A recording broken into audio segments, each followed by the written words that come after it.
मैंने शायद आप ही की ट्रेनिंग में एक बार हमारे एक ड्राइवर की कहानी सुनाई थी, जो टोंक साइड का ड्राइवर था और हम लोग लेके गए थे उसे मध्य प्रदेश में। सुनो उसकी जिंदगी की दर्दनाक हिस्सा। हम लोग उसे लेके गए खनियादाना, मध्य प्रदेश में एक हमारा तीर्थ क्षेत्र है, खनियादाना लेके गए। मैं थे, मेरे भैया थे और एक और ड्राइवर था। हम लोग 5 बजे पहुंचे, हम भोजन करने चले गए, दर्शन करने चले गए और वापस जब लौट के आए तो 9 बज गए हमें धर्मशाला में। उसका कमरा अलग था, हमारा कमरा अलग था। वो आके जिस तरीके से अंदाज में हमें जो बोला, हमारी हंसी भी नहीं रुकी और दर्द भी भयानक हुआ। पुराने जमानों की आज भी जगहों पे आप जाके देखेंगे तो सिस्टम नहीं होती, टॉयलेट में सिस्टम नहीं होती, वो होते थे वो घुमाने वाले गोले।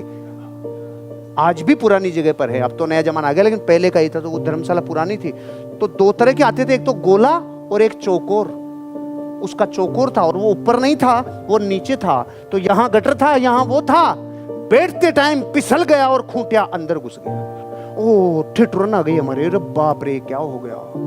हमने कहा भाई कुछ तो गड़बड़ हो गई, बड़ी गड़बड़ की। क्या किया, मेरे तो कोई पाउडर वाउडर कुछ मिला, वही लगाया और उससे काम चलाया, अब थोड़े दर्द खून मिटा है।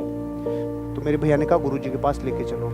तो मैंने कहा भैया कोई ना कोई वस्तु का परिणाम है ये, कोई ना कोई घटना का ये परिणाम है। अपने को लग रहा है घटना है, ये परिणाम है। बस अपने परिणामों की संभाल करके क्षमा मांग के आगे बढ़ो, जो कर्म था वो झड़ गया, आगे बढ़ो। तो भैया ने बोला नहीं, फिर भी गुरुजी के पास लेके चलते हैं। हम रात को 10 बजे गुरुजी के पास गए, वो बैठे थे।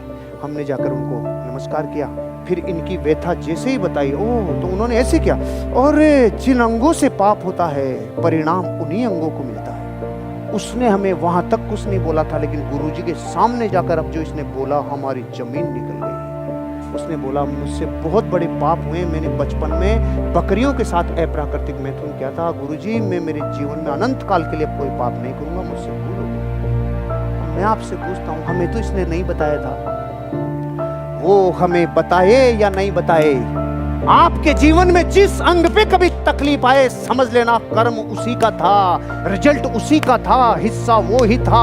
अगर गरीबी ही गरीबी आ रही है तो कभी न कभी किसी गरीब को सताया होगा, कभी किसी गरीब का शोषण किया होगा।